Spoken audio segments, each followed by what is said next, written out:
Good evening, guys. It's Naveen joining the call. Can you guys hear me? Could you please type in the chat window? Could you type in yes, please? If you can hear me and if you can see me. I wish you all a happy new year, a prosperous new year, a safe new year. Welcome back to a new year again. And hope you guys are all doing fine. My apologies, we could not take up the session yesterday due to some unexpected work and meetings and things like that, guys. Okay, so we'll continue. Thank you, guys. I appreciate that. We'll continue our journey today, and we'll go a little bit deep into the functional aspects of Python programming, guys. So functions are used for repetitive code. When we want to write the same code again and again, you can print. You can write whether it is one step, one line, or multiple lines. Generally, when you write a function, you call it, you run it, and there are many built-in functions we've been already looking at. We will also write our own functions and try to look at some advanced functions. And functions can return a value, they can keep the value, they can store the values. There is an advanced concept called Lambda Functions. They're also referred as anonymous functions. Anonymous functions means functions without names. They are generally single-line functions. Generally, most of the time they're used heavily in a big data world. And they are generally one-line short functions. Multiple arguments. They can take multiple arguments. They're generally nested inside a function, which means we will notice Lambda functions are functions which can be passed in as arguments. Until now, we've been looking at numerical data, textual data, lists, tuples, and things like that as being passed as argument to functions, but we can also pass functions as functions. Functions as arguments to other functions. That is what is Lambda functions, guys. Okay, we'll slowly touch them, but let's get back into a little bit of action. Everybody ready, guys? One more time, quick yes, please. Great. Thank you, guys. So let's get into a little bit of action. Start with a simple thing here. So take a look at this. Basics of, before we get into basics, come here. And let's see where we are. I think we were here. Okay, take a look at this. Print Mera Bharat Maha. All this is doing is, this is a built-in function called print, and all it does is prints Mera Bharat Mahan. But imagine we want to print 2 times. Let's say come here, copy that, print it 2 times. If you want to print it 3 times, print it 3 times. But if you continue like that, let's say you want to print 10 or 20 times, what we're doing, the problem here is we are copying and pasting. Print Mera Bharat Mahan is not a complex function, but we are copying it, pasting it, and running the same code again and again. What if you have to print it 100 times, 1000 times, or 1 million times? That becomes a very unproductive way of writing the code.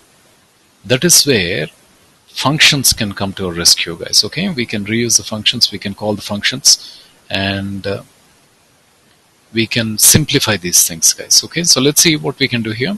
Come here, take a look at this. This is how we write a function, a simple function. So if we have to solve that problem, so here is greet, and what do you do? Once you write a function, you call the function. There is Mera Bharat Maha. But let's say you want to call it, you want to print Mera Bharat Mahan 2 times. You'll say greet, copy that, paste it, there it is. But what if you want to call it 3 times? Imagine, one more time, say greet 3 times. But what is the problem here? The problem now here is, again, we are copy pasting it 4 times. And what if you have to do that 100 times or 1000 or 1 million times? The problem is not solved. Okay, that is again how we can, that is a problem we can fix with in using functions. So before we go into that aspect of it, take a look at this, guys. Here is greet. Syntactically, Python forces a few things. Notice you remove a colon, you try to run this, it will give you an error. Put back the colon. And try to run it, it will give you an indentation error. So in other words, what Python is doing is it is forcing you indirectly to give the colon, and it's also forcing you to give the tab or the indentation. And as a result of this spacing, okay, what is happening is Python looks a little bit more neat and clean. You can write this entire code in Java or .NET, maybe in a single line like that. And when you have to write multiple lines of code, that becomes very convoluted. You can also write multiple lines of code. If you're an advanced developer and things like that, you'll be able to understand that. But generally, that becomes very convoluted, and sometimes inexperienced developers write some very convoluted code. Whereas you try to run this one, Shift Enter. Remember again, Shift Enter is how I'm executing. This is Jupyter IDE, guys. And what do you do? Python is forcing you. It's not allowing you. What do you do? Well, you give enough spacing, you put the colon. Okay, for the sake of simplicity, let's say come here. We'll visualize this one. Come here. And for a moment, in a slightly friendly way, I will say here is a function. Think of a function like a house. And what do? There's a house, there's a door. What is the door? The door is the spacing. So what you do, when we call a function, you're going inside the house. How do you go inside? You open the door. You open the door and you go inside it. We'll try to understand what that means in a moment, guys. Okay, so let's take an example so that you can understand. Come back here. Oops, here we go. So there it is. We don't have a colon here. We don't have a tab here. It will complain. The right way to do that is give a colon and give a tab. That is syntactically, I will force you to remember that one, guys. Then you call it. So not only do we build a house, but we also have to enter the house. We have to call the function. We will build a house and call the function, guys. Okay. So there it is. We can call great multiple times, but we are not solving the problem.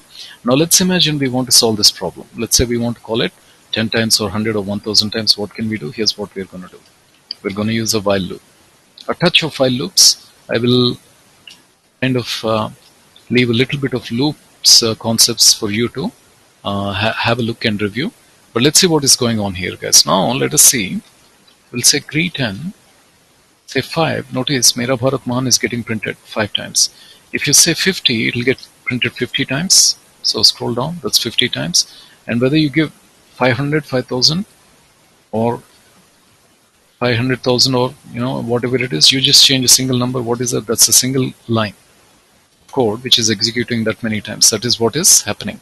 Okay, so what did we do? Indirectly we can say we're solving the problem of copy pasting multiple lines of code and things like that, guys.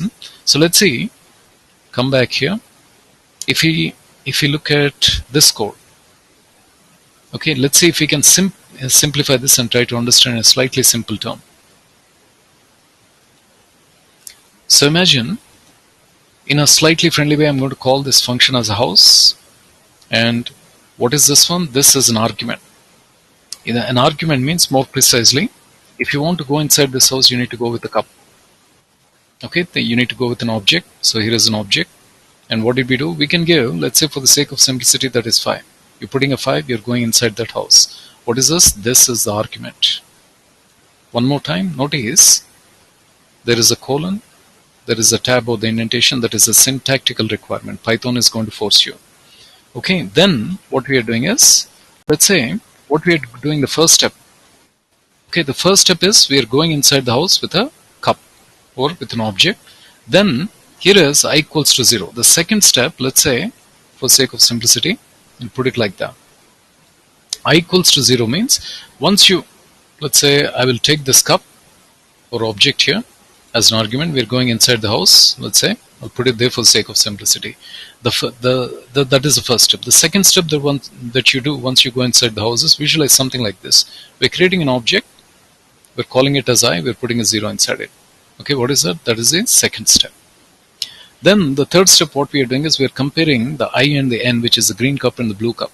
I has a 0 and blue cup has a 5. Is 0 less than 5? Yes, it has. 0 is less than 5. So what it is going to do, so this is like room 1. You entered the room 1, now you're going into room 2. So that is the door. You open the door, and then once you go into the room 2, there's another room inside it. What's happening? Only when this condition is true. Okay, when green cup is less than the blue cup, what is happening? You're going inside that room. What's happening? You're saying Mera Bharat Mahan. So let's say this is where you say Mera Bharat Mahan. Then what do?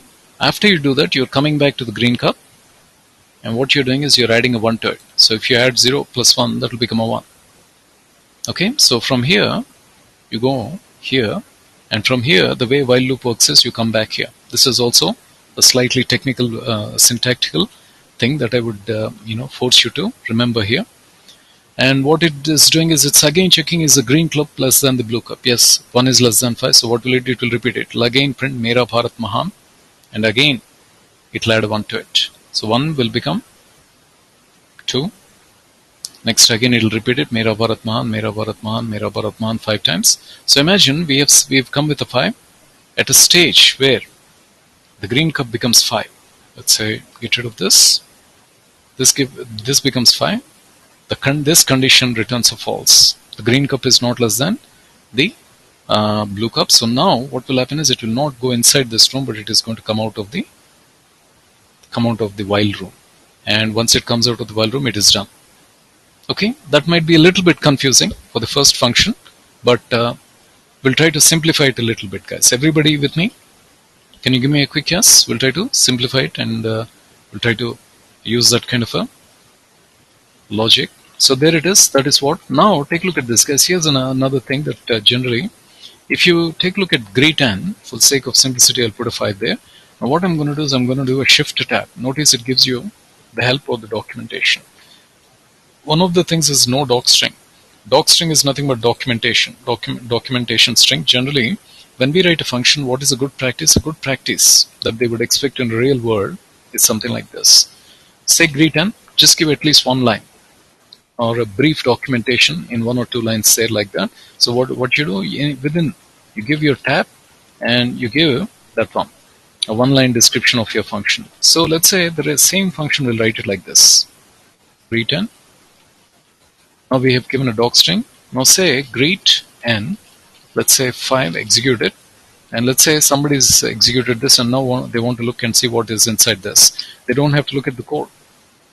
Okay, they can just say, hey, the developer whoever has written this, he, what his intention is, what his plan is, he wants to print Mera Bharat Mahan n times.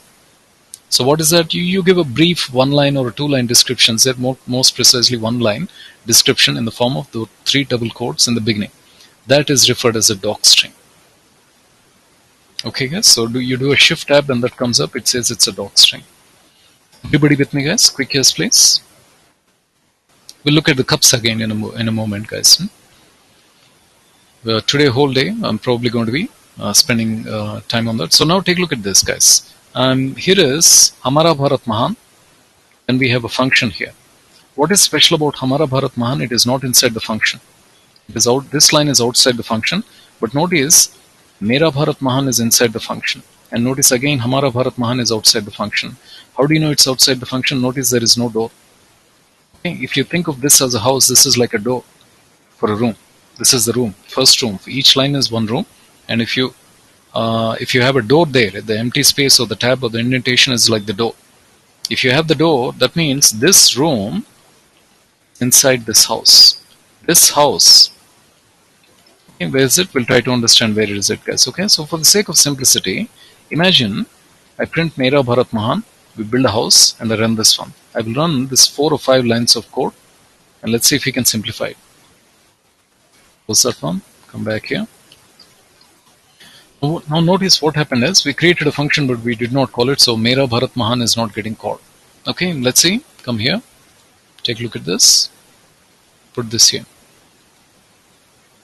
So Hamara Bharat Mahan is getting called from here. Hamara Bharat Mahan is getting called, but the thing is this thing is never getting called. The Mera Bharat Mahan is never getting called because we did not call it. Okay, so unless we call a function, it doesn't really get called. What do we say? So the technical terminology, again, I'm going to be forcing you to remember is, we say Hamara Bharat Mahan is in global scope. I'm going to give global a green. This is in a global scope. This is in a global scope. We say Mera Bharat Mahan is in a local scope. It is in the scope of a function. Okay, let's see if we can simplify it a bit more, guys. So now come here, take a look at this. Okay. So come here. Now we'll say APSSDC and we'll put a greet here. Notice this, Hamara Bharat Mahan, Mera Bharat Mahan, and Hamara Bharat Mahan. Now we call the function, we are going inside the house and we are calling Mera Bharat Mahan. Okay, so this is in the scope of, this is called global scope. This is called global scope. If you're not inside the function, what do we mean by you're not inside the function? Well, that is inside the function. If you're inside the function, we call that as local scope. Otherwise, we call these things as global scope. That's a slightly tough one, but just give me a quick yes. We'll try and try to simplify this. Okay, so let's take another example and try to understand local versus global, guys. Now take a look at this. Nescafe 0. Back to Nescafe cup. Scroll down here. Put this here. Notice Nescafe 0. So we just created an object and we're going to call that as Nescafe. Now we're going to create a house. We're going to create a function. We'll call that as a house. Here is Ravi's house. Let's go ahead and build a house for Ravi. House of Ravi. We're going to call that as Ravi house. And let's say, get rid of this one. Get rid of this one. Scroll down here. Now, what will we do? Let's see if I'm calling the Ravi here. Now, we'll first check. Before we go into Ravi's house, let's see what is in Nescafe. Nescafe, we already created an object and we have put a 0. So there is Nescafe. Now we'll go into Ravi's house. Let me verify. There you go. So here is Ravi underscore house. Let's say 1, 2. And let's run it. Notice we get a 3. Now let's see if we can simplify this, guys. Let's say, come here. So imagine, here is Nescafe. By default, Nescafe was created even before we created Nescafe. So here is Nescafe. Okay, then we started building a house for Ravi. So here is Ravi's house. What is happening? We still don't know for a moment. Okay, then what did we do? Somebody at this stage, okay, at this stage, what are they doing? They're going back to this cup and seeing what's in the cup. Well, they see a 0. That's what is happening. That's what is getting printed. Now imagine Ravi comes, and what's happening? He's entering his house. He's going inside the house. This is where we're calling the function. It's like somebody's going inside the house. What's happening? Let's visualize they're going with 2 objects, which is 2 cups. So let's say here is 1, and let's say here is 2. Is going with 2 cups inside the house. So 2 is Taj and 1 is Brookborn. Okay. So now that is a first step. Ravi is entering with 2 cups, Brookborn and Taj. Now what is happening? He's creating a cup called Lipton. The first step is creating an object called Lipton. He's putting a 0 inside it. Then plus equals to 1. In the second step, what he's doing is he's adding a 1 to a 0. So that will become a 1. As simple as that. Now what he's doing is Brookborn, here is Brookborn cup. He's taking the Brookborn cup which has a 1 inside it. It already has 1 inside it, but what he's doing is he doesn't seem to be carrying it. He looks at what is inside Taj. There is a 2 inside Taj. Take Taj, and inside Lipton there is a 1. So what you do? You add them, which means, oops, he's taking the Brookborn cup and he's putting a 3 inside it. Okay, then what is he doing? He's just telling everybody, guys, I'm having Brookborn tea. There's a 3. Maybe it's 3 rupees or something like that. So what's happening? That is what is getting printed out here. For sake of simplicity, what did we do? We created some objects. Some objects we are calling as a cups and things like that, guys. Everybody with me? Quick yes, please. I will try to explain you why I have created those objects and cups like that in a moment. So now let's try to understand what is important here. Now take a look at this. Here is Brookborn. What we are going to do is, what is Brookborn? Brookborn is a cup in the house of Ravi. Nescafe is not is inside his house, but Brookborn, Taj and Lipton are inside Ravi's house. So what we'll do? You say, try to access Nescafe. Notice no problem. But try to access Brookborn, it will give you an error. Try to access Taj, it will give you an error. Try to access Lipton, it will give you an error. What's happening? The 3 cups, Brookborn, Taj and Lipton are inside the function. They are in local scope. You cannot access cups inside somebody's house. Okay, a cup outside the house is called it's in global scope. A cup inside the house or inside a function is in local scope. They are called local variables. You cannot access the cups inside the house outside the house. Only when you call the function, only when you go inside the function, you are able to access those cups and you are able to come out. Once you come out, you cannot access Brookborn, you cannot access Taj, you cannot access Lipton, because those are cups in the local scope, or those are the objects in the local scope. Everybody with me, guys? Catching it? Quick yes, please. If you're inside the function, we call that as local scope. If you're outside the function, we are going to call that as global scope, guys. Let's see what else we have. Now take a look at this, guys. One more time. Here is brew. Brew equals to Nescafe plus 1. Let's say, come here. What are we doing? We're creating an object called brew. What is inside brew? Now, if you take a look at this, brew has 1. What are we doing? We're creating an object outside the function. So this is in global scope. And what's happening? There's a 0 in Nescafe. 0 plus 1 becomes 1. So this is in a global scope. But now, let's come back here. Take a look at this. Brew equals to Brookbound plus 1. What are we doing? We are outside the house and we are trying to access Brookbound again. You cannot do that. Brookbound is a cup in Ravi's house. It is a local variable or it is in local scope, so you cannot access in a global scope. If you're outside the function, you're in a global scope or you're in a global. As simple as that, you're in a global scope. That is something I need you guys to manually remember. Everybody with me, guys. Quick yes, please. Global scope versus local scope. One more time. Local scope means you're inside the function. If you're outside the function, you're in global scope. You have to remember it like I'm saying 12 times 12 is 144 to a 5th class kid or maybe 8th or 9th class kid, guys. These are some of the terminologies of the programming. Docstring is a brief. Generally, docstring is a brief documentation, just one or two lines. Comments is much more detailed documentation is what we refer in a real world. Cool. Okay. So there is Nescafe. And now take a look at this, guys. Here is Nescafe one more time. Say, whether you say Nescafe or you say print Nescafe, you're now going and asking somebody, hey, what is a Nescafe? Remember, Nescafe we did not create inside the house, but we created outside the house, so it's in global scope or the global variable. Okay, what did we have? Well, we have already put a 0. So somebody is saying what is inside Nescafe, they see a 0. So now what we are going to do is, let's say we create another function called Harika. And what's happening is, notice for every line of code, there is an indentation. There's a tab. There's a tab. There's a tab. So in this house, imagine Harika has 3 rooms. That is room 1, door 2, door 3. If you don't have any of these lines with a door, then that does not belong to that house is what we can say. So that is one thing. Let's see what's happening in Harika's house. Here is Harika. Here, take a look at this. There is Harika. Now what do? We built a house for Harika. What we'll do? We'll go into her house. So in other words, we are calling the function called Harika. Notice it prints out latte. But let's visualize what happened here, guys. Okay, come here. Take a look at this. Put this here. Put this here.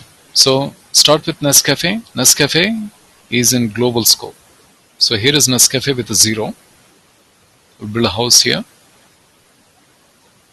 And now what we are doing is, notice something interesting we're doing global Nescafe.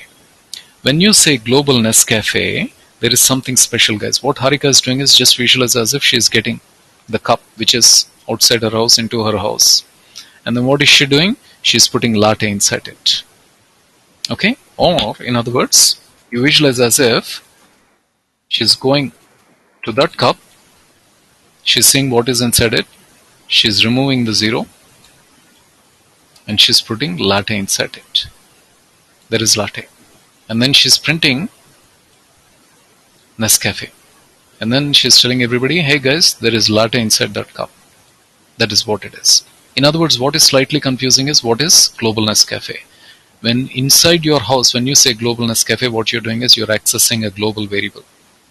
Okay, it's like as if, you're going to that cup which is outside your house and accessing it, looking at what does it have. Then Nescafe equals to latte means you're modifying it.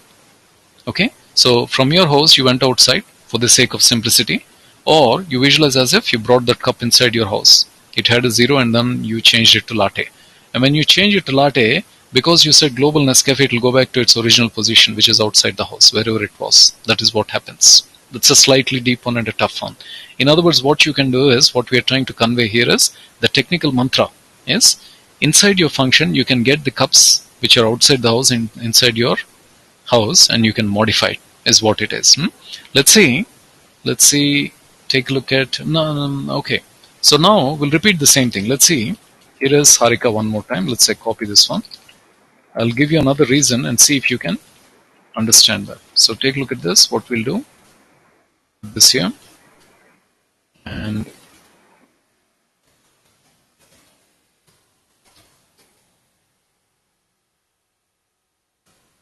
or let's say, we'll try to say, See, this gives you. Now take a look at this. The same Harika's house we are redesigning. What did we do here? Here we said global Nescafe, which means we are getting the cup which was outside the house. We got the cup outside the house. You put latte into it. Okay, you're accessing a global variable. There's a technical way of saying it, guys. But take a look at Harika now. The same house. She's saying print Brook bond. So notice what happens. Yeah, nothing is happening. But let's go into her house so that something will happen. And notice what will happen is Brook bond. If you say Brook bond, what is Brook bond? Brook bond is a house earlier Ravi has created. You cannot access Brook bond or Lipton outside Ravi's house. You cannot access a local variable outside the function. Okay, the second mantra is you cannot access the same variable in another function like that. Here, it's like Harika is trying to get Ravi's object, Ravi's cup inside her house. You cannot do that. Python is restricting it.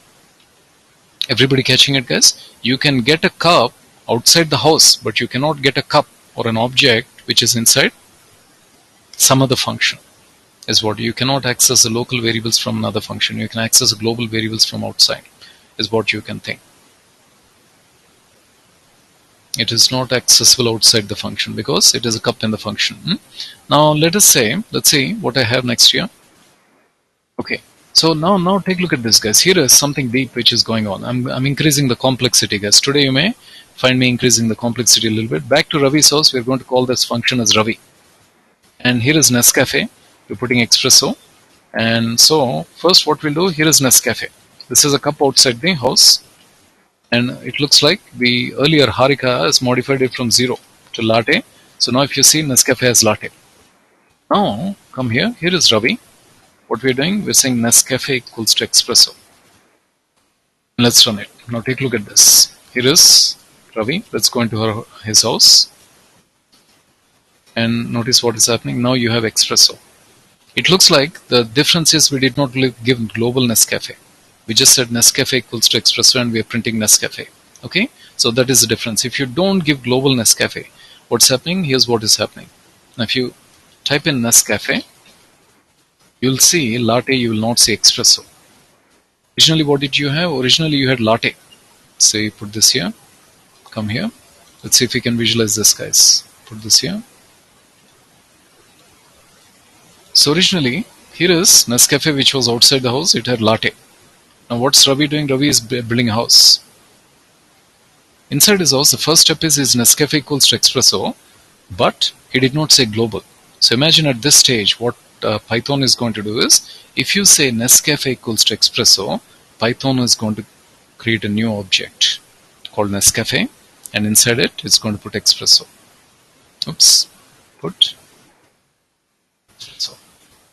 So the blue cup is different from the green cup. The blue cup is a cup inside the house and the green cup is a cup outside the house. They have the same name. You can have the same name. If there is a cup called Nescafe outside your house, you can also have a cup or an object with the same name. So now you're saying, guys, I'm having espresso. What is that? That's what you're printing. That's what you're printing. So now if somebody goes and looks at what is in this global object, you will see latte. That's why you're saying latte. Okay, what is it? This pink cup is different from the green cup.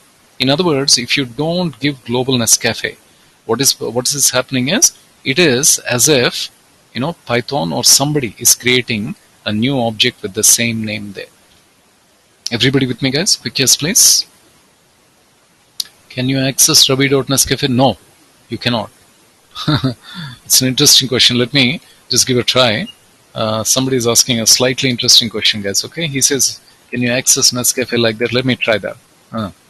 That's not a syntax that Python supports, guys. Maybe you're coming from a slightly Java or .NET perspective.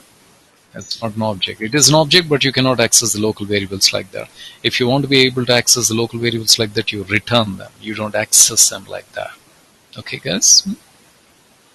If you're not writing global, what happened is, if you're not writing global, what's happening is, Python is creating a new cup with the same name as Nescafe. The name of that cup is, the pink cup is Nescafe. It has the same name as that of the green cup. It's creating a new object inside the house, and that object is different from this object outside the house, Kumar. Catching it, buddy? Declare both. or the function. If you say global, it's like, you're getting that cup which was outside your house inside your house, and you're modifying it. As simple as that. So if you modify it, it will put it back there. Latte will become espresso. Scope is telling you whether you're inside a function or whether you're outside a function. If you're inside a function, the programming terminology is its local scope.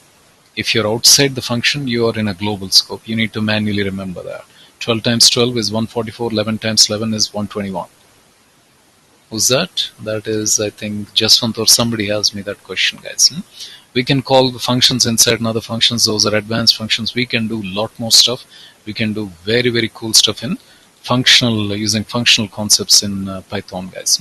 Now, gentlemen, ladies, I'm going to increase the complexity a little bit more. Let's see if we can simplify this one, guys. It's not complex, but you might be hearing, if you're coming from non-programming background, you might be hearing these things. A lot of new terms today. So take a look at this. Here is a house, some numbers.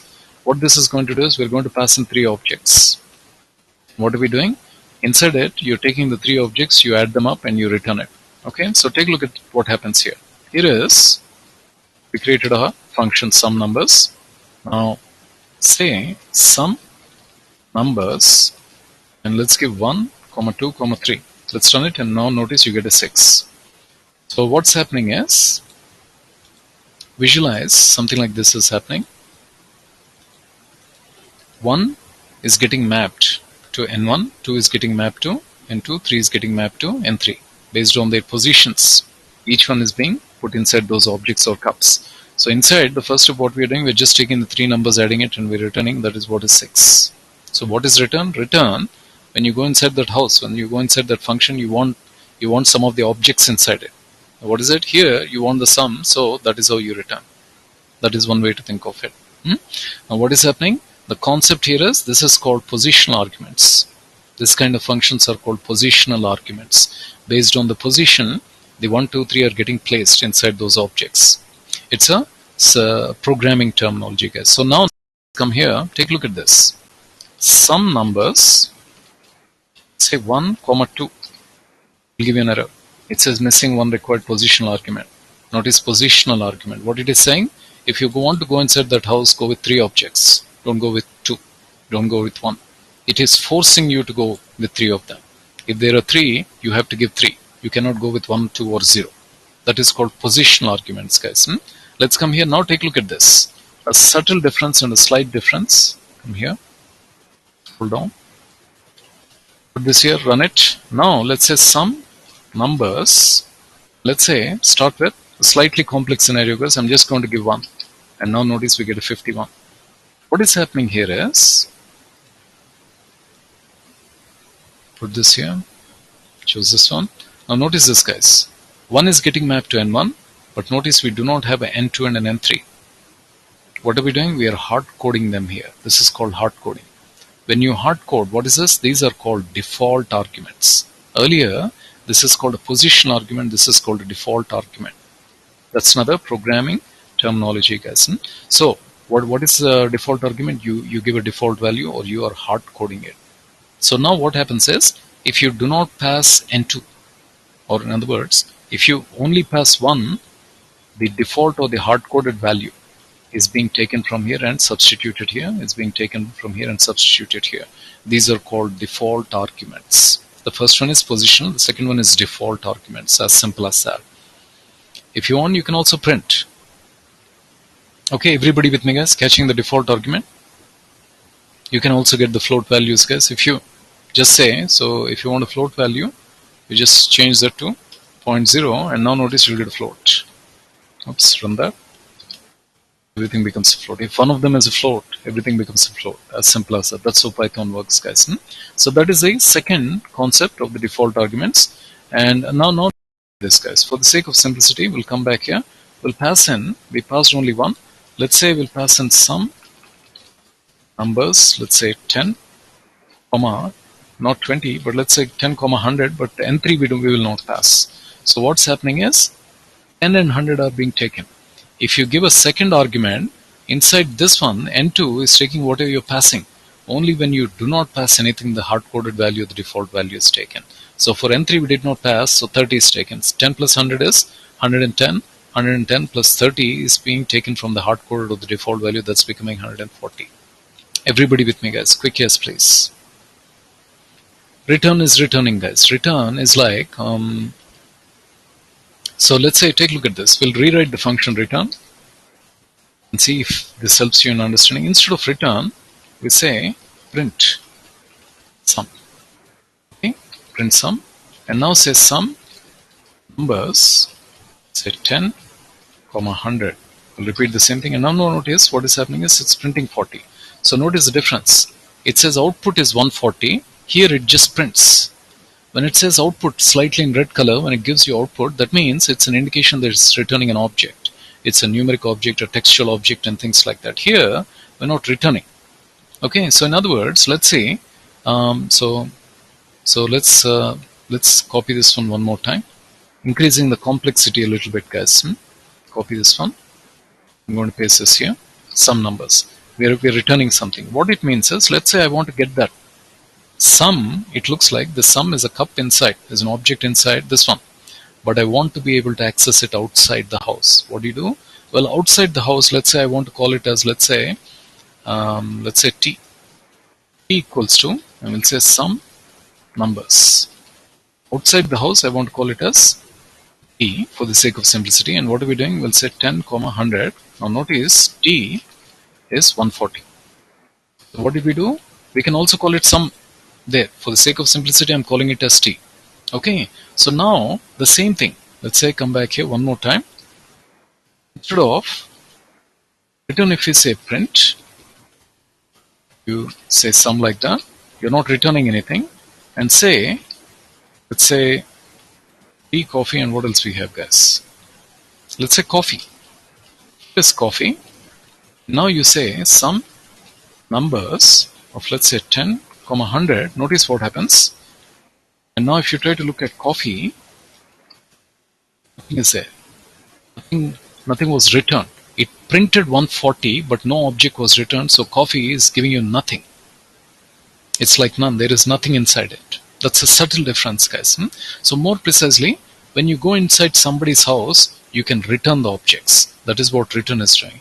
If you don't return, if you're just printing, sometimes your requirement is you just need to execute some code and print something and things like that. Sometimes your requirement is you may need to return numeric data, you may need to return textual data, you may need to return complex objects and things like that. Everybody with me, guys? Quick yes, please. Okay, the next one is, take a look at this. Here comes one more time a similar thing. So let's return function. So here we go. Some numbers, n1, n2, and n3.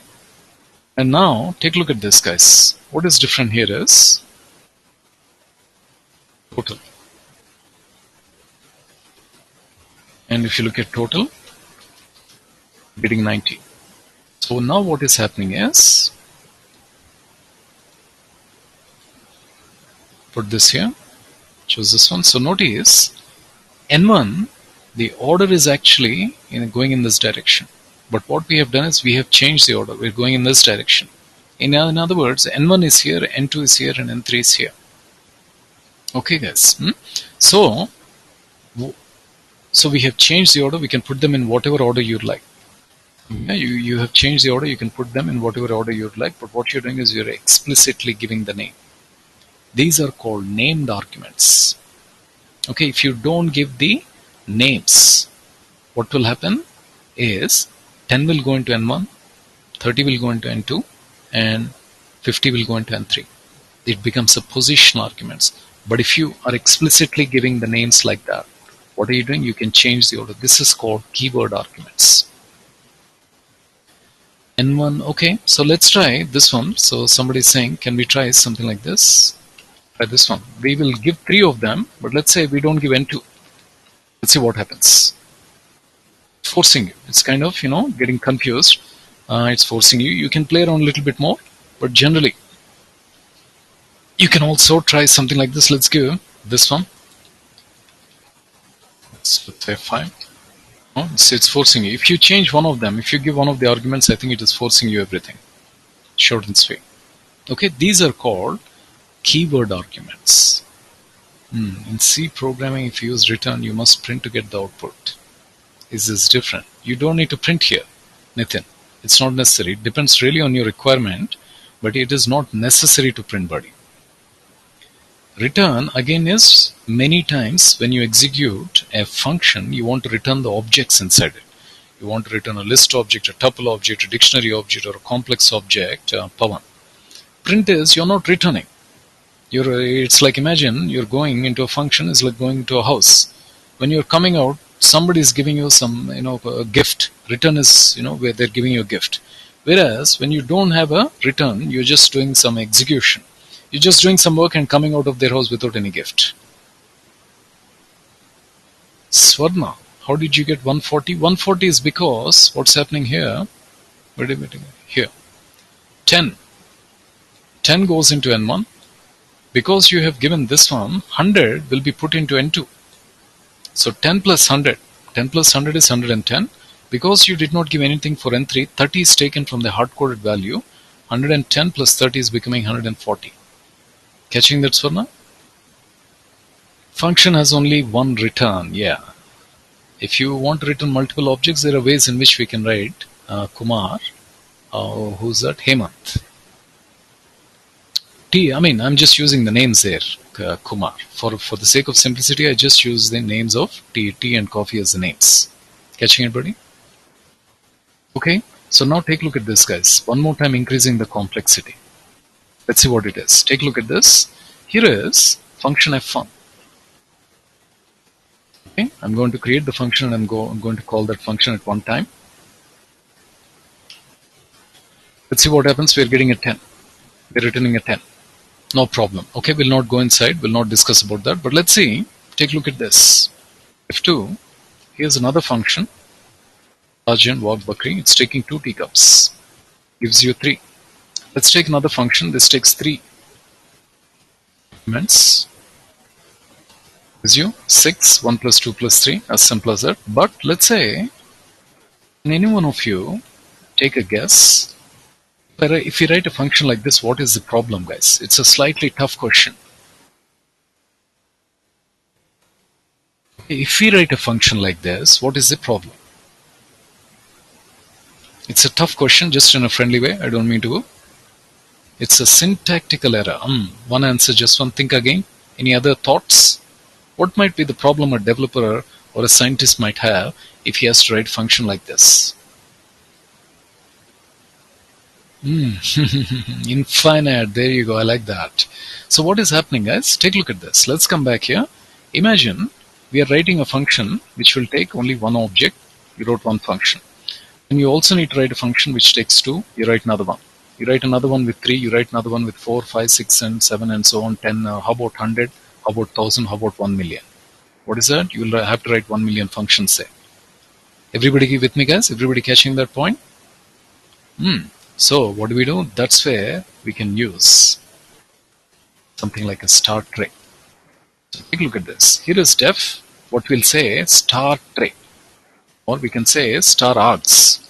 Seriously, I'll call this as star args here, sake of simplicity.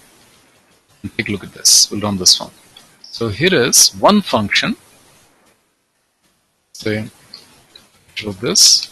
We have written the function, we're calling it as f. Now what we'll do, we'll pass only f of 1. Oops. F of 1 will get 1. Say f of 1 comma 2, you'll get 3. What is happening is, let's see, come here, put this here. See if we can visualize this. Now visualize this like a house.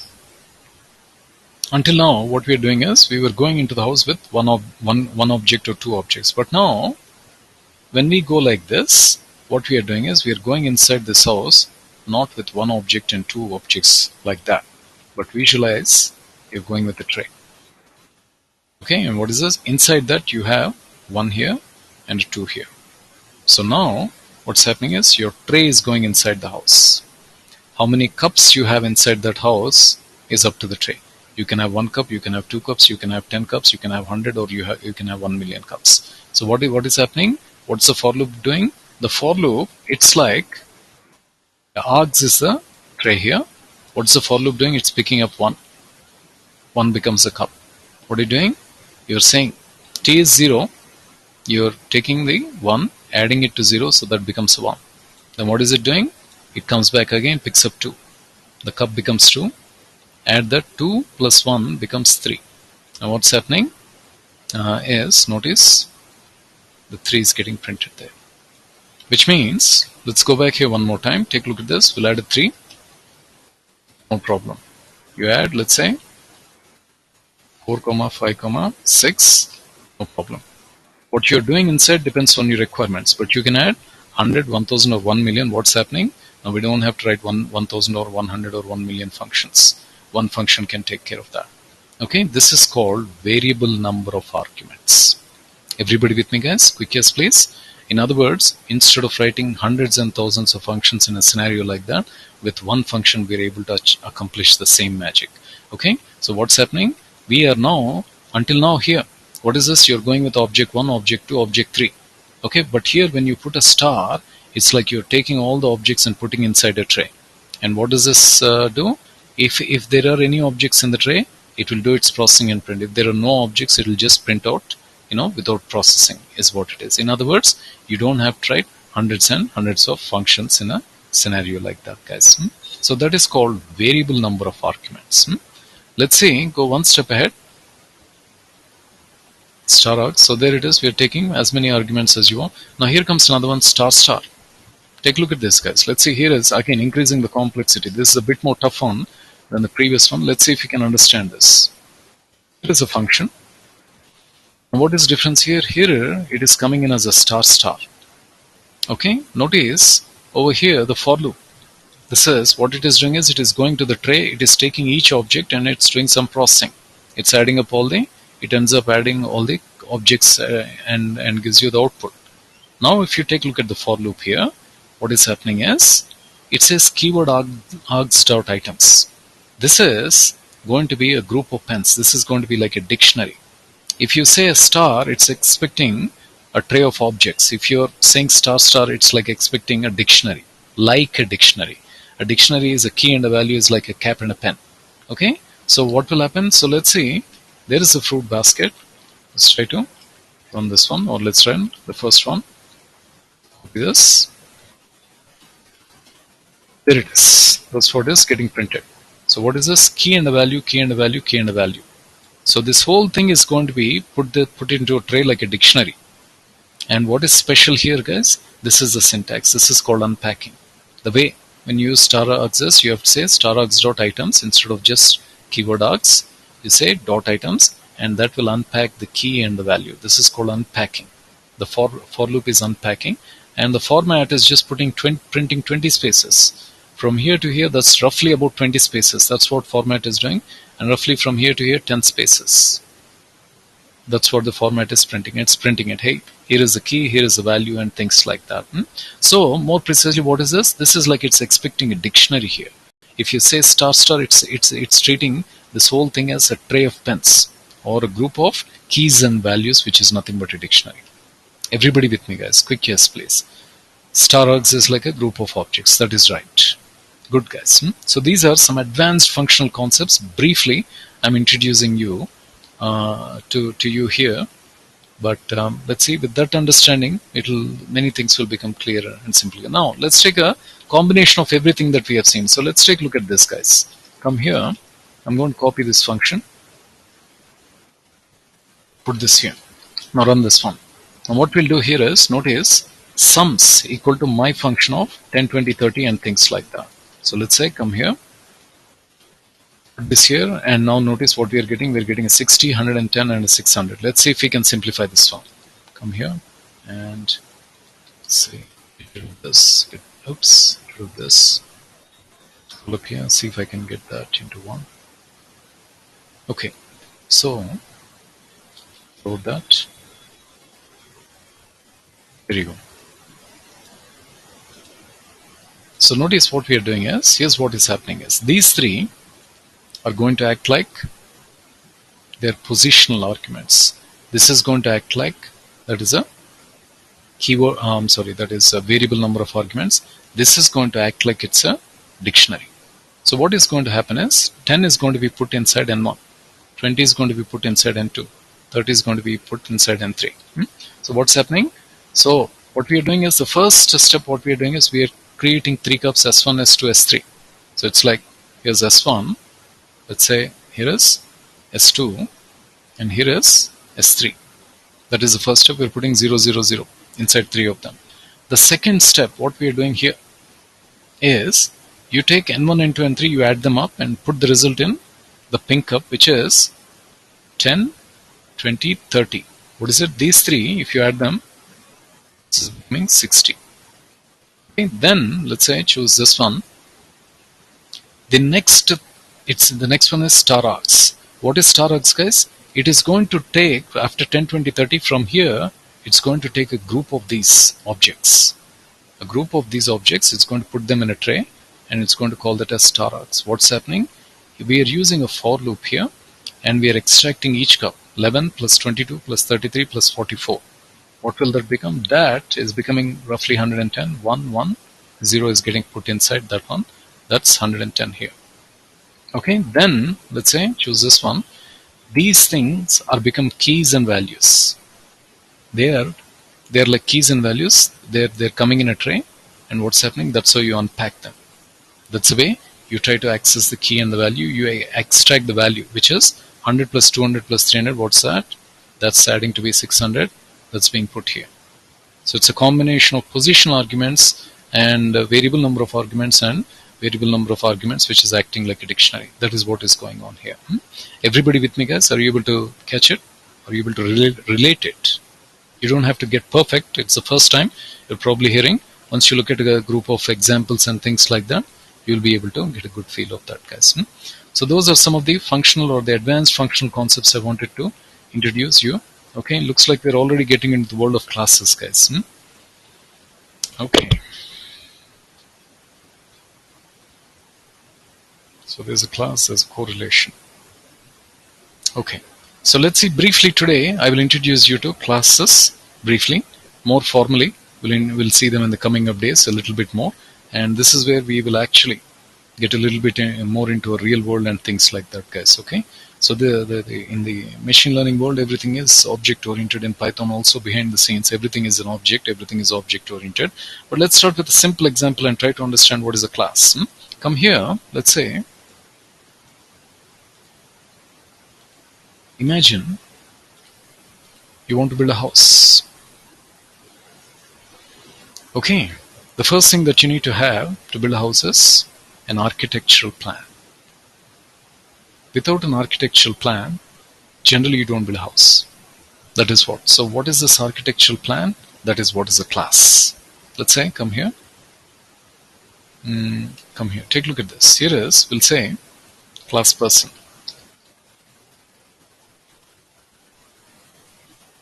Bring this up. Scroll down. Here we go. Notice it will give you an error.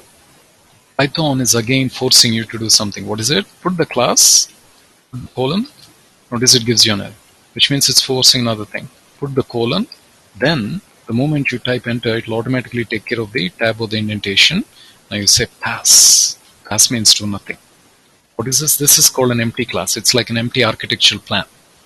An architectural plan generally will tell you there is one room, one bedroom, one kitchen, 2 or 3 bathrooms and bedrooms and things like that. But this is like an empty one. What do you do? Generally, what you do is you create a house. This Sachin, we'll call him this person.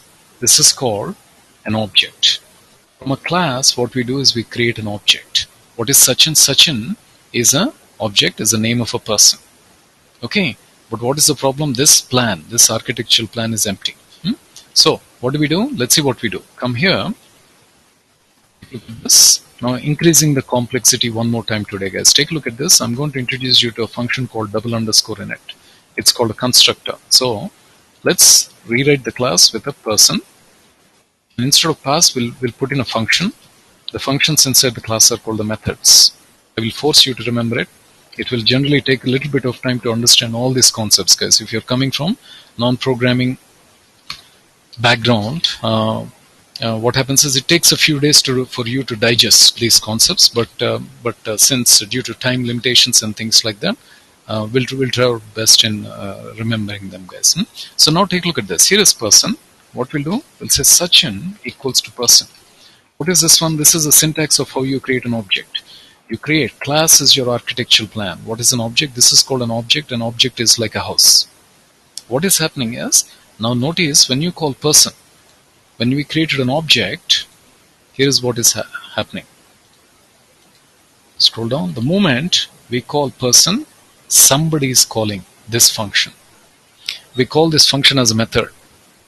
And what is special about this method is it is being called by Python at the time of constructing an object, at the time of constructing a house. That is why it is called a constructor.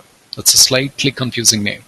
If you're coming from a Java or .NET world, generally they have the same name. Constructors have the same name as that of the class. Whereas in a Python world, we use a double underscore in it. It's something we need to manually remember.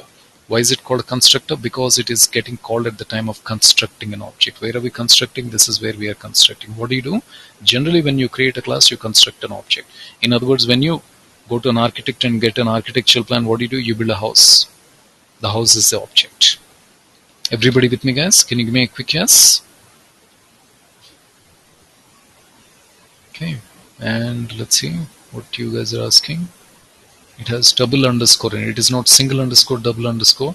It should have it need not have. In Java and .NET, it should have the same class.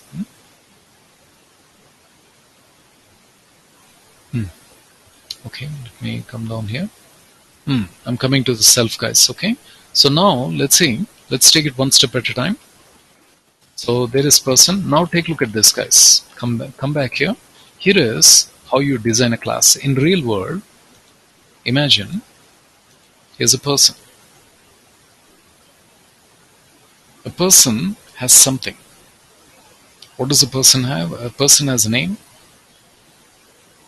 And let's say person has an age and a salary for the sake of simplicity. Okay, so what do? That's what we're doing here. Oops, come here. And okay, that is the first part of it. Let's say the second part of it is, what will a person do? A person does some things. A person will eat, play, and exercise. Cool. So what is this? This is called has and does. This is how you design a class. What is this? This is called object-oriented thinking. This is a slightly friendly way of how you can remember it, guys. So imagine that is what is our logical thinking. What we do, take a look at this. Here is class person. Here is constructor. And what you're doing is you're adding a name, age. You can also add a salary. So let's see what that does. Come here. This here. Let's run it. Take a look at this. What happens is, let's create Sachin. Sachin equals to, we'll say person. Now notice, it will give you an error. It is missing 2 required arguments. What's happening is, Python, say come here.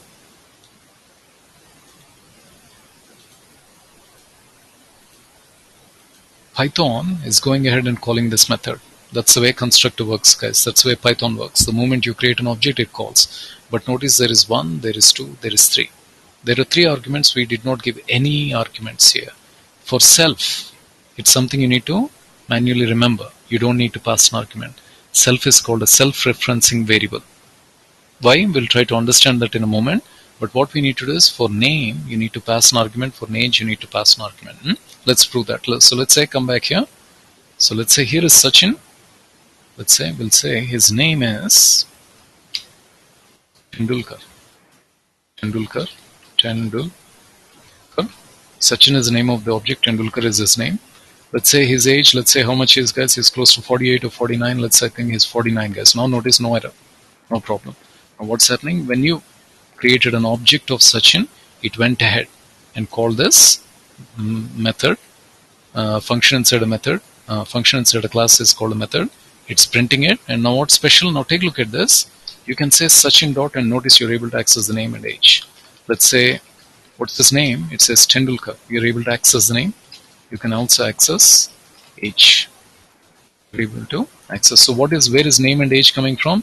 Name and age is coming from the design that a person has name, age, salary. So like that, what is name and age? Name and age are called attributes. They're called instance variables. And let's see if I'm also introducing you to this concept. So here is Dhoni. Again, notice for the sake of simplicity, here is Dhoni. Scroll down here. This is Dhoni. Now you said Dhoni dot. Notice you're able to access the name and age. Dhoni has a different name. Dhoni has a different age. This is how you create a class. This is how you create an object, is one way to think of it, guys. Let's apply the same thing to a cricket player. Okay, so let's say come back here. Applying this. Put this here. And let's say here is a cricket player. What does a cricket player have? A cricket player has, let's say, bat. We'll call this as a bat. We'll call this as a ball for the sake of simplicity. What does a cricket player do? We'll say a cricket player does batting. He does batting. He also does bowling. What is this? This is logical thinking. Okay, we're going to convert it into object-oriented thinking. Let's take a badminton player. Is a badminton player. What does a badminton player have? A badminton player will have a racket. They will have a shuttle. Shuttle is a cock. And what will a badminton player do? Okay. So here is the does part of it. They will do service. Okay. And what will they do? They will also do smashing. This is logical thinking. So let's convert it into object-oriented thinking. As here is class cricket player. Notice definite constructor. Self is self-referencing variable. For now, I'll say by heart that. And here is a name. Here is a bat, a ball. A name, a bat, a ball are the arguments. They are not the attributes. A name, a bat. So what you pass inside a constructor is an argument. I'm in constructor. We're printing that. Here's a name. Here's a bat. Here's a ball. That's a cricket player. Next, what do? There is Sachin. Sachin. What are we doing? We say we're creating an object. We're calling him as Sachin. And what is it? The bat is MRF. The ball is Guru. So let's say create a class and then create an object. If you say Sachin, now notice you're not only able to access the name and a bat, name. You also see a bat and a ball. Say Sachin dot, what is your bat? He says it's an MRF bat. Okay, so what is name, bat and ball? They are called attributes. Everybody with me, guys. Quick yes, please.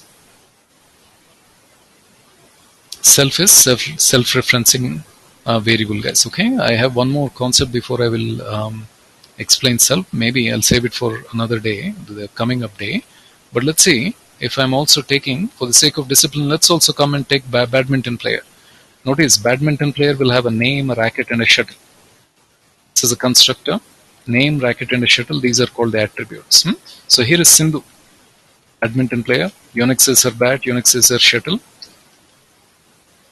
This is called object-oriented thinking, converting a logical thinking. So if you say Sindhu, dot, do a tab, notice name, Sindhu. Say Sindhu, what racket you have? So racket, it says Unix, and Sindhu, what shuttle you have? It says Unix shuttle.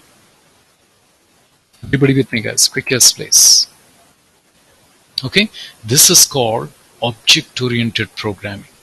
What you do is you try to relate, you try to design your classes as close as possible to your object-oriented programming, guys. To be more precise, you design your classes as close as possible to real world. A cricket player will have a bat and ball. A badminton player will have a racket and a shuttle. They're as close as possible. Our classes are as close as possible to the real world, guys. That is what is happening here. Then let's see. Okay. I still have a few minutes. I'm going to increase the complexity a little bit. So let's come back to person. What do we have? Well, we have now seen name, age, and salary. But now what will a person do? A person will eat. A person will play. A person will exercise. What are they? They're becoming the functions inside a class. So take a look at this. Here's a person. Let's create Sachin. And let me see. We have a name, age. So here is Sachin equals to create an object person. His name is Tendulkar. And what's his age? Let's say 49. And what's his salary? Let's say 100. Now notice Sachin dot tab. Notice, scroll down a little bit. Oops, let me move this. Notice you're able to look at age, you're able to look at name, salary, and not only that, you're also able to look at the functions. The functions inside the class are called methods. Okay, so I'll try to explain that in a moment. So let's start with accessing the name. Say Sachin.name, it gives you Tendulkar, but now say Sachin.eat. Notice idli. Take a look at eat closely. What is special about eat is a function, but notice the self. Self is called self-referencing variable. You need not pass an argument. That is what is special about self. What is self saying is, if you want to call this method eat, what you do, you have to create an object. Without creating an object, you try to access the function eat or the method eat. Notice it will give you an error. Okay, what you do, you create an object. Sachin is our object, and you're able to access that. What is that? Indirectly, that is what that self is indicating. If you want to access this, what you do, you create an object. We are restricting the access. That is another way to think of it, guys. Similarly, play. So what will Sachin play? So let's say Sachin dot play says he's playing badminton or cricket. One more time, take a look at play.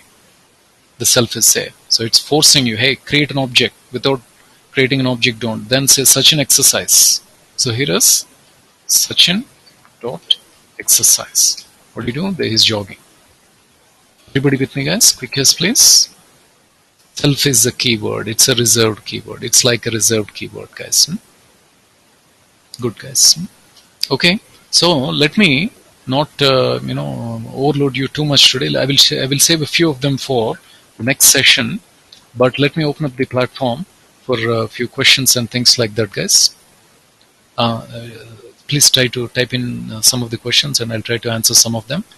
I guess Mansa, if you're still there, you can go ahead and share the feedback form or whatever it is. Today, Mansa is having a slight issue with her microphone, so she won't be able to talk to you. And she will probably send a link to you. Please try to download it. There you go, and try to fill up. And today, by midnight today, or maybe by Monday morning, we will be sharing all the material that we have covered so far, guys. So please be patient. Mansa will be sharing that. Previous code. Okay. Here is the previous code. Person. What did we do? We're creating an object of Sachin there. Let's say who's that. How we will store values in arguments. Is it index based? It looks like what you're asking is the right question, and it also looks like you're asking the right answer.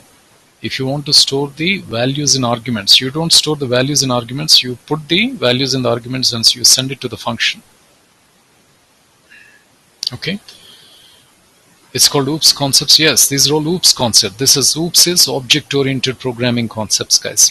What we do, whatever is in real world, we try to design design the objects in as close as possible to the real world. That's called object-oriented programming or object-oriented thinking, guys. Sachin.eat dosa. Yes, you can pass an additional argument if you want, and you can have him eat dosa. Kumar. In some function, if you have N1 and N3 to be given and don't know about N2 and what it's and then how to do that, you can look up the help, funny, Teja, and you can find out about it. It's a short answer. It's a short and a sweet answer. But if you don't know anything about the function, if you do not know, you generally look up the help. That would be a short answer. Yeah, guys, tomorrow we'll be taking a break. Tomorrow and day after tomorrow, no sessions, guys. We'll have them only from Monday to Friday. So just please plan your schedules accordingly, guys. It is not a single underscore Rajalakshmi, it is double underscore. Good question. 2 underscores, generally most of the people tend to get confused. Double underscore in it, double underscore Rajalakshmi. Is it necessary? It is not necessary, but if you want to create an object with 1 or 2 arguments, 2 or 3 arguments, then you can plug in that. Generally we do that. Who's that? Munaya. You can create your own. Yes, you can create your own constructors. Yes, you can create customized. You have default constructor, then you have the customized constructor, parameterized constructors. You can. These are parameterized constructors. Today or maybe by Monday morning, I'll try to be sharing the material. Is there any gap in the career? Is it possible? Absolutely. If you have not played, if you're even if you have a gap, the main objective is, if you know batting and bowling, they will try to take you into the cricket team. Okay, what they are looking for today is, a lot of people do not know batting and bowling, which is the machine learning and the deep learning concepts using Python especially. Mohan, that is for you, buddy. So you need to learn these concepts, you need to have an idea.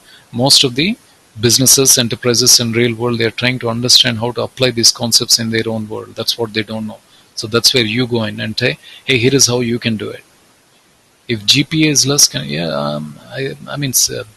who's that? Siddharth. I don't know your name. Yeah. Again, you may not have scored too many runs, but if you know batting and bowling, you can definitely give a try.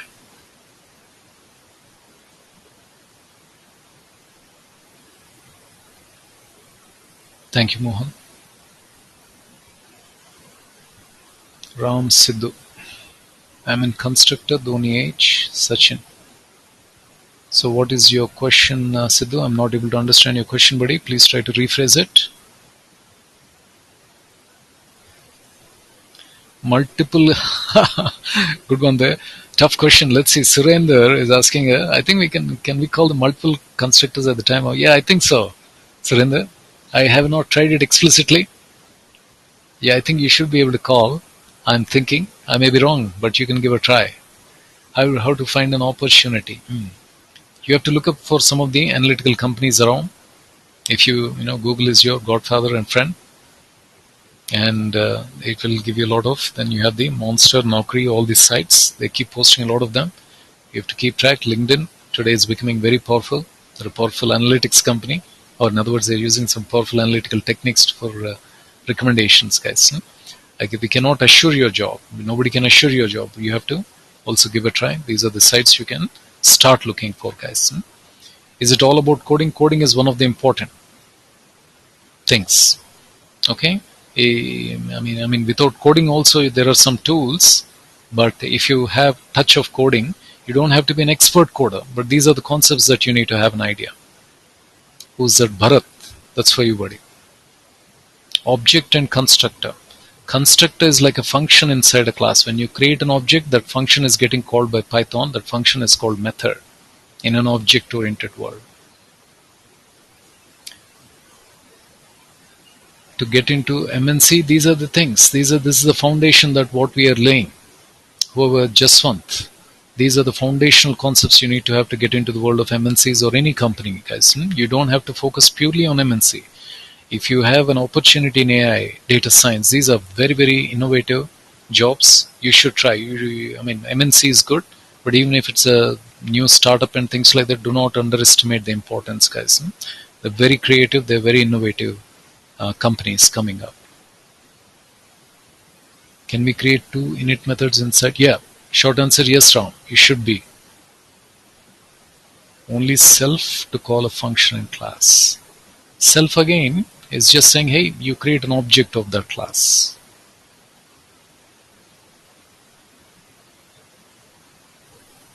Go with Python. Python is the new Java. Python is the new .NET. Python is the new Rockstar. Instead of learning Java and .NET, you start with Python. Java and .NET will become more easy, guys. Instead of learning Java for 3 months or 6 months and coming to Python, spend 1 month on Python and you will notice that Java and .NET will become much more easy. With Django, yes, you can use you build the machine learning models, and then you'll be able to call them from Django, from any of the front end, whether that is Java, .NET, or anything else. That's for Ravi. Okay, buddy? Self is generally when you put the methods inside a class, you put the self, guys. Think constructors are created. If you don't give a constructor psi, then the default constructor is automatically created, just like Java. Underscore new and underscore init. Underscore init is a constructor. Double underscore new, I have not really explored it that much. Whoever that is. Who's that? Bharat. Double underscore new is also looking like it's a constructor. I have to go back and really verify it, buddy. But generally we use double underscore init. Python has an excellent future, Hari, according to me. Better than Java and .NET. Okay, that's what we've been saying all these days about data structure. Data structures, okay, these are some of the basic data structures. I'm sorry, basic to slightly advanced data structures that we are discussing. These are things that you need to be familiar, Joshua. Is better in MSET. Is better in MSET. No, no, no, no. That is like two different things, Vishnu. You don't compare it to MSET. This is like for jobs and things like that. MSET is for you to get an engineering or maybe whatever that is, the medicine line. You should be able to override the default. You can pass any number of arguments, Malkondal Raw. No limit there. But you have to be meaningful there. Thank you, Sindhu. I appreciate that. Positive spirit, a little bit of sportsmanship. Advanced, it is super advanced. Python provides super advanced functional functions and things like that. That's why Python is so popular, Shravan.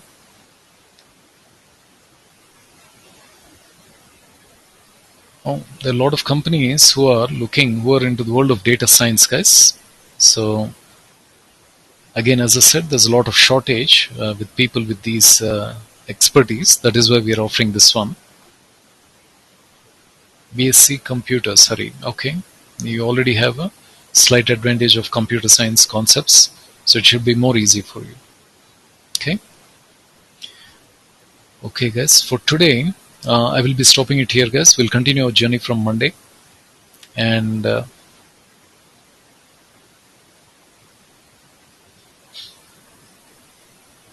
yes, data science is one of the best things, guys. Whoever that is asking.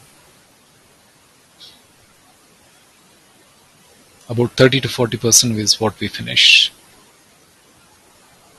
I think full stack data science is about 3 months to 4 months. Okay. So please save some of your questions for Monday, guys. We'll sign off here for today. You guys take care. Happy New Year. Wish you all a happy, prosperous, and more importantly, a safe New Year, guys. Okay. Stay safe and keep learning. Learning is life, guys. And with that, allow me to sign off. You guys take care again. Thank you all for your wonderful participation and comments. Positive spirit there. No class tomorrow. We'll meet again on Monday and go from there. Signing off for today. Thank you guys. Bye for now. Thank you again.